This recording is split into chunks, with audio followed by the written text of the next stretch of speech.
नमस्कार। मैं आर.एस. रोहिला आज आपको बताऊंगा कि सैलरी की फसल को हम पूरा साल किस तरीके से उगा सकते हैं।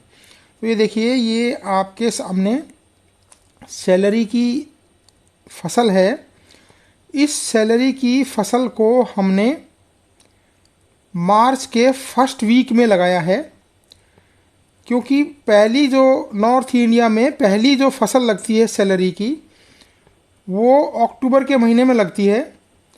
और वो अक्टूबर की लगाई हुई फसल नवंबर, दिसंबर, जनवरी, फरवरी, मार्च, अप्रैल इन महीनों तक बड़े आराम से चलती है, क्योंकि मौसम ठंडा रहता है।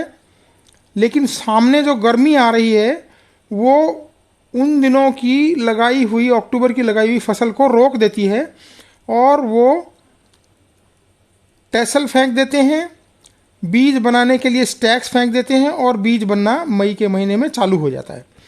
तो वहाँ पे वो फसल ख़त्म हो जाती है। अब हमें इसको कंटिन्यू किस तरीके से रखना चाहिए। देखिए, हम अगर पौध बनाने की प्रक्रिया फरवरी के फर्स्ट वीक से चालू करेंगे और हम मार्च के फर्स्ट वीक में दोबारा से सैलरी अगर हम लगाते हैं खेत के अंदर, तो ये सैलरी की फसल जो आपके सामने अभी दिखाई दे रही है, ये वही फसल है जो हम मार्च के फर्स्ट वीक में लगाएंगे तो दिखाई देगी। इसमें देखिए, मई के महीने में कोई स्टैक नहीं आ रहा है, कोई भी बीज बनाने की प्रक्रिया नहीं बन रही है। अक्टूबर के लगाए हुए फसल के अंदर बीज बनना चालू हो जाता है अप्रैल के महीने से। मई में वो फसल बिल्कुल ख़त्म हो जाती है। अब हमें मई से जो फसल कंटिन्यू करनी है, उस फसल को हमें मार्च के फर्स्ट वीक में खेत में लगाना ही चाहिए या लगाना ही पड़ेगा। तो वो मार्च और अप्रैल 2 महीने चल के मई के महीने से ये ताज़ा फसल जो बिल्कुल शुद्ध चलेगी। और उसके बाद मई, जून, जुलाई, अगस्त और सितंबर, अगर सर्दियाँ में घुस गई, ज़्यादा फसल लगाई हुई है तो सर्दी में भी घुस जाएगी, तो सर्दी में तो अपने आप फिर ये सैलरी की फसल बढ़िया से चलने लग जाती है। तो इस तरीके से अगर हम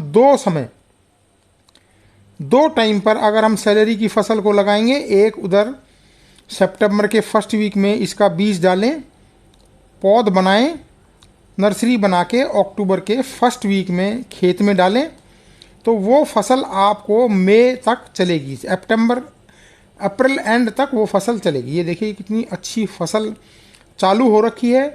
अच्छा तो ये रहेगा कि अगर कहीं कोई छाया का अंश हो, ताकि सुबह की धूप लगे और दोपहर के बाद उस जगह के ऊपर छाया आती हो, तो ये फसल बहुत ही शानदार चलती है।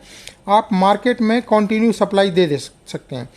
मई के महीने से सैलरी की फसल या सैलरी मार्केट में पहाड़ों से आती है, या फिर पूना या बेंगलोर साइड से या ऊटी साइड से आती है, जहाँ पे मॉडरेट क्लाइमेट है या थोड़ा ठंडा रहता है रात को।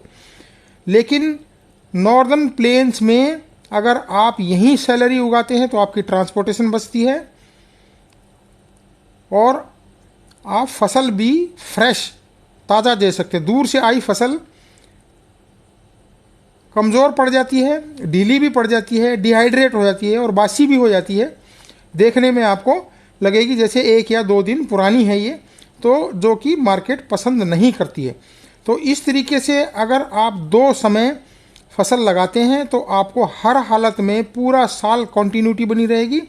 और ऑफ सीज़न वाली जो सैलरी है, वो तो हम कह सकते हैं जो आपने मार्च में लगाई थी, मई में शुरू हुई है, ये आपकी ऑफ सीज़न सैलरी है, जो कि आपको पैसा भी ज़्यादा देती है। तो आप खेत में अगर ऑफ सीज़न सैलरी लगाते हैं तो आपकी कंटिन्यूटी बनी रहती है और वो कंटिन्यूटी नहीं टूटती है। ये देखिए, ये वो फसल है जो हमने अक्टूबर में लगाई थी। अक्टूबर में लगाई फसल आपको अप्रैल मई में स्टैक फेंकेगी और बीज बनाना शुरू कर देती है।